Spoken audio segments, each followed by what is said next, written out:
Douglas's life sort of stands across the expanse of the 19th century as a symbol of the worst and the best in the American character. He was the slave who saw most of the worst brutalities of slavery. He was the slave, however, who freed himself and by luck, pluck, and gifts remade himself. Most importantly, he had an enormous ability to capture in words the meaning of what America is about. I have no accurate knowledge of my age, never having seen any authentic record containing it. By far the larger part of the slaves know as little of their ages as horses know of theirs, and it is the wish of most masters within my knowledge to keep their slaves thus ignorant.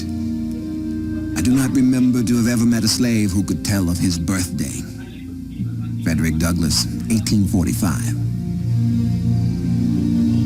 It was along the eastern shore of Maryland near Quiet Creek, called the Tuckahoe, that the life of the man who would inspire a nation began. Frederick Douglass was born in Talbot County on Maryland's eastern shore. He wasn't certain of his birth himself. In fact, he thought that he had been born in 1817.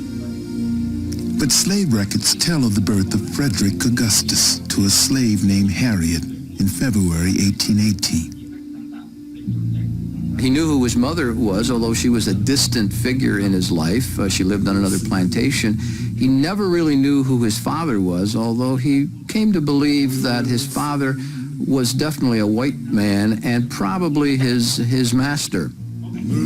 Raised by his grandmother at the far end of the plantation, the tiny boy named Frederick led a carefree, playful life along the muddy shores of the Tuckahoe until he was 6. At about age 6, Douglass found that his childhood had come to an abrupt end. He was assigned to act as the companion and caretaker of the child of the owner of the plantation. And as a result, he could get in trouble for things that he either had done or had failed to do. And so it became immediately apparent that he was no longer a child but was a slave and was part of that institution of slavery.